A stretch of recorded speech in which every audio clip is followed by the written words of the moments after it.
Le 7 septembre dernier, Apple dévoilait de nouveaux produits lors d'une conférence enregistrée. Keynote qui se termina après un peu plus d'1 heure et demie de présentation. Mais êtes-vous resté jusqu'au bout, après les au revoir de Tim Cook? Un teaser pour leur futur.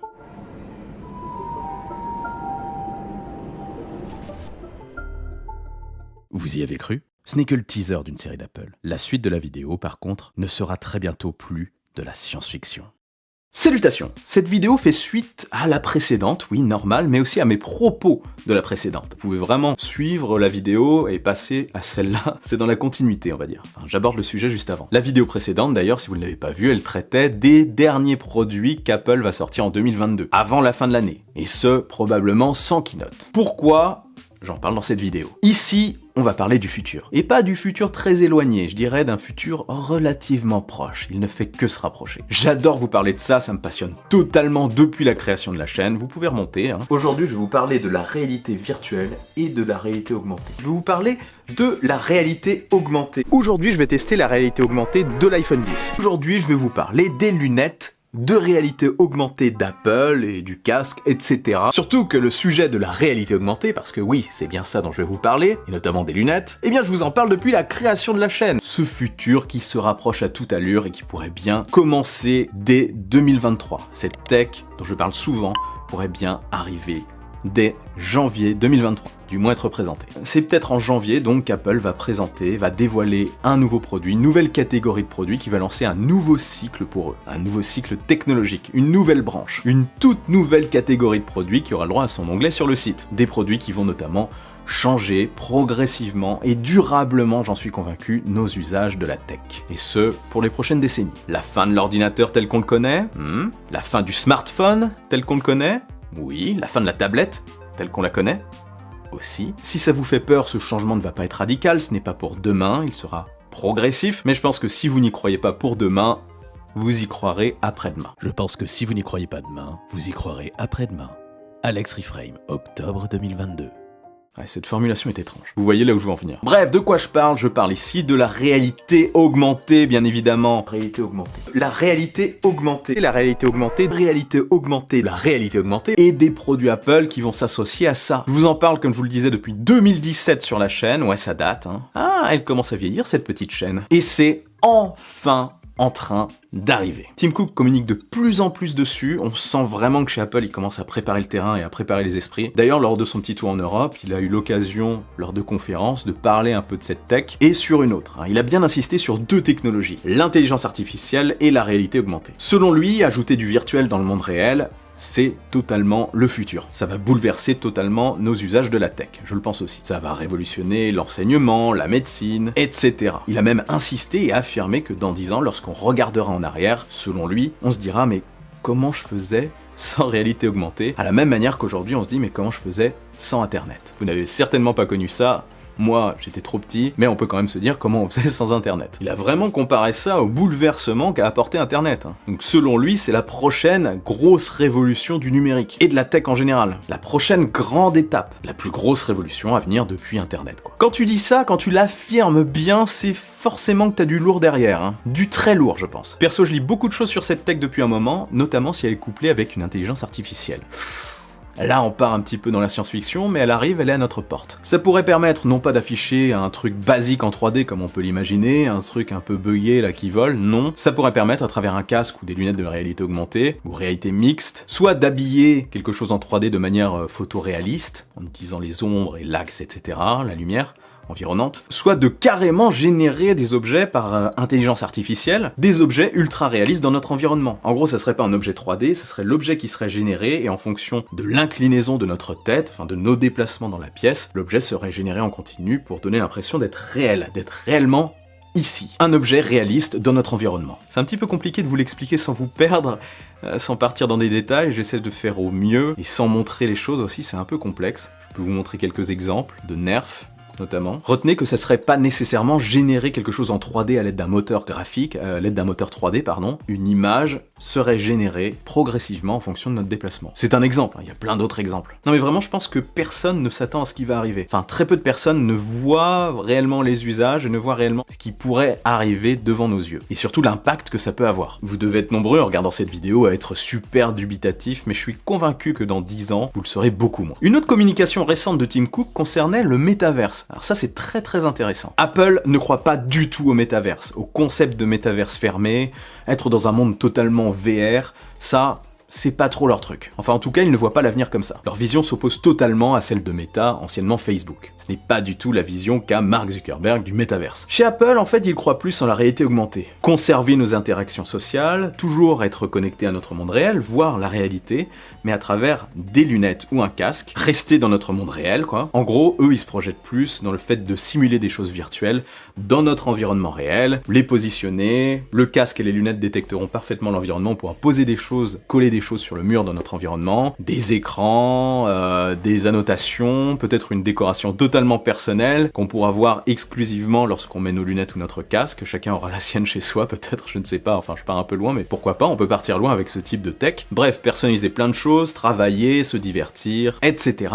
etc. Faire ce qu'on fait actuellement avec un ordinateur, un smartphone, une télé ou autre, mais ce de manière totalement virtuelle. Et sous une autre forme bien sûr, parce qu'on sera pas limité au cadre d'un écran, comme on peut bouger la tête quoi. Donc chacun pourrait très bien, oui, avoir la vue personnelle, une vue personnelle de son environnement customisé à ses souhaits. Avec des notes, au mur, etc. Enfin je développe pas plus, on peut imaginer une infinité de possibilités pour ça. D'ailleurs, partagez-les en commentaire. Projetez-vous un petit peu et dites-moi quels usages vous verriez pour un casque ou des lunettes de réalité augmentée par exemple. Des choses un petit peu farfelues, tiens. Imaginez les visios 3D ou les visios en hologramme un petit peu, avec des technologies, même la technologie de l'iPhone, Face ID, etc., qui pourrait capter notre visage pour le retranscrire face à quelqu'un qui nous voit en AR chez lui. Bref, c'est à l'infini. Donc oui, je disais, Apple ne croit pas au métaverse. Métaverse d'ailleurs que Tim a taclé ouvertement lors d'une conférence récemment également. Il a dit que les gens étaient incapables de dire exactement ce qu'était le métaverse tant le concept était un peu flou. Il n'a pas tort parce qu'aujourd'hui, chacun a sa définition du métaverse. Chacun a sa vision du truc. Enfin bref, ce n'est pas quelque chose de très clair. La réalité augmentée,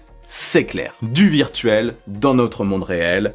Point final. Voilà donc vers quoi se dirige Apple. La nouvelle gamme sera probablement rangée dans l'onglet Reality sur le site d'Apple parce que ça a fuité. Apple a déjà déposé pas mal de noms avec Reality dedans, Reality One, Reality Pro, Reality Processor, et on retrouve des mentions de Reality OS ou ROS dans iOS. Il y en a qui ont réussi à dénicher ça, donc l'OS arrive aussi. Onglet Reality. Mais pour faire fonctionner cet OS, il faut des produits. Et le premier qu'Apple présenterait serait un casque de réalité mixte, un casque très haut de gamme, mis sur notre tête, un petit peu à la manière de ça, le MetaQuest 2, mais en beaucoup plus design certainement, et beaucoup plus léger, et beaucoup plus puissant, avec une qualité d'image supérieure, une panoplie de capteurs, et surtout des caméras haute restitution pointant vers l'extérieur pour voir notre environnement réel, tracking des yeux, etc. J'en parlais dans une précédente vidéo que je mets dans la description, je vais pas la refaire ici. Ça sera un produit en fait qui se positionnera un peu, même complètement en parallèle des Mac et des iPads. Aujourd'hui avec un iPad on peut faire, ça dépend des usages bien sûr, mais on peut faire ce qu'on fait sur un Mac, on peut substituer un iPad à un Mac, bien sûr comme je le disais pas pour tout, mais ça sera certainement pour ce casque qui d'ailleurs devrait s'appeler Apple Reality Pro, comme les iPad Pro, comme les MacBook Pro. Ne soyez pas surpris qu'il soit très cher. Déjà, il sera blindé de nouvelles technologies. Pour moi, ça sera l'équivalent, comme je le disais, d'un MacBook Pro ou d'un iPad Pro, plus d'un MacBook Pro en termes de gamme, et un modèle moins cher arrivera après, un modèle peut-être R, je sais pas comment ils vont l'appeler, Apple Reality One, Apple Reality R, Apple Reality tout court. Je pense que le Pro sera vendu minimum à 2500 €, ça pourra peut-être monter à 3000 €, comme nos chers petits MacBook Pro, et le Reality classique, l'Apple Reality classique, moins cher, sera peut-être vendu l'année prochaine, enfin l'année d'après, peut-être en 2024, je sais pas quand il sortira, à partir de peut-être 1500 €, rendant cette technologie toujours chère, mais plus accessible, à l'image des Mac, ciblant d'autres clients. Le premier déjà se vendra peu. Déjà, le prix fera peur, la technologie ne sera pas encore vraiment connue, il sera peut-être acheté par les développeurs et les premiers curieux, dont moi. Et le suivant, comme tous les nouveaux produits Apple, se vendra bien mieux parce que vous aurez eu l'occasion de voir pas mal de choses sur les réseaux sociaux, sur YouTube, etc., sur la première version, et bah peut-être que la nouvelle version vous intéressera, surtout si elle est plus accessible. Cette technologie commencera donc à se démocratiser courant 2024 je pense. Le casque là il devrait être présenté en janvier et sortir avant juin si on suit aux dernières rumeurs. Le casque haut de gamme, le Pro. Apple a toujours fait ça finalement, hein. Le premier iPad il s'est moyennement vendu, l'iPad 2 a commencé vraiment à cartonner. L'iPhone 1, bah, il s'est pas énormément vendu, mais à partir du 3G et du 3GS, paf, c'est parti. L'Apple Watch Series 0, pareil, mais l'Apple Watch 1 et l'Apple Watch 2, ça a commencé à partir, ça fait ça avec un petit peu de tout. Donc ce casque, c'est le casque domestique. Je le qualifierais de gamme domestique. Comme je vous le disais, c'est un petit peu comme l'iPad et comme le Mac. Il vous permettra de faire un petit peu les mêmes choses, mais de manière 100% virtuelle. Donc des produits qu'on utilisera principalement chez nous, ou en déplacement, dans le train, etc., en open space, au bureau, ou ailleurs, mais plutôt de manière posée. Enfin, on pourra se déplacer chez nous avec, je pense, mais ce sera plutôt un casque posé. Pour compléter la gamme, des lunettes de réalité augmentée arriveront. Alors ces lunettes de réalité augmentée, elles, se mettront en parallèle, en opposition, enfin en parallèle ou en complément dans un premier temps, des iPhones. Moins performantes que le casque, elles permettront de faire moins de choses, il n'y aura pas l'option VR notamment, parce que le casque sera hybride, il sera AR et VR, par exemple pour jouer ou pour des réunions virtuelles. Là, on sera exclusivement sur de la réalité augmentée simple, pour faire un petit peu ce que vous faites sur un smartphone, mais de manière beaucoup plus confortable, avec des visualisations beaucoup plus grandes dans votre environnement, et positionner des choses, surtout dans votre environnement. Peut-être pas sur la première version, mais progressivement, ça sera ça, je pense. Bah, il faudra proposer des évolutions progressives au fil des années pour partir sur ce nouveau cycle. Ils vont pas tout balancer d'un coup.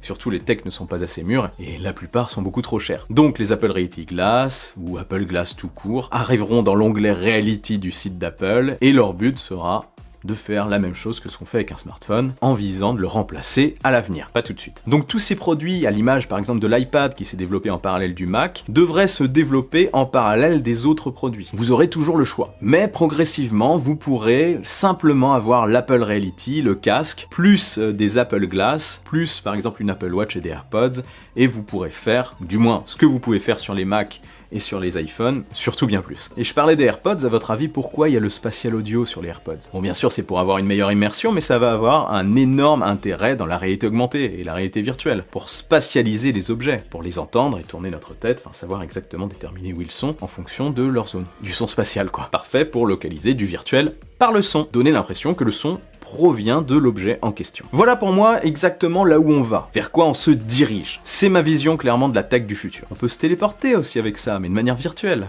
C'est magique. Bon, bien sûr, j'ai condensé tout ça, je pourrais en parler pendant des heures et des heures, j'en reparlerai sur la chaîne de toute façon, vous pouvez en être certain. Et quand ça arrivera, alors là, je vous montrerai tout ça. Ça me fait vraiment plaisir de parler de cette tech. C'est le sujet en fait qui me passionne le plus en ce moment, et depuis des années d'ailleurs. J'ai toujours aimé ça, et plus ça avance, plus j'ai hâte. J'en parle vraiment depuis la création de la chaîne, et là, le fait de voir que ça se rapproche, eh bien forcément, je suis très excité. Je vous en reparlerai intensément sur la chaîne, vous pouvez en être certain, comme je vous l'ai dit. Alors, n'hésitez pas à vous abonner. Bref, dites-moi ce que vous en pensez en commentaire, développez, partez dans des longs commentaires, je les lis, vraiment. Surtout sous ces vidéos, je les lis intégralement, ça m'intéresse énormément, tous les avis comptent. Et avant de partir, n'oubliez surtout pas le bon pouce en l'air qui claque, l'abonnement qui fait super plaisir, je suis aussi sur les réseaux sociaux, sur Twitter, sur Insta, etc. Vive la technologie, vive le futur. Au fait, Alex Reframe, ça fait AR, Apple Reality, ça fait AR, réalité augmentée, c'est AR. Allez, la boucle est bouclée, rêvez les amis.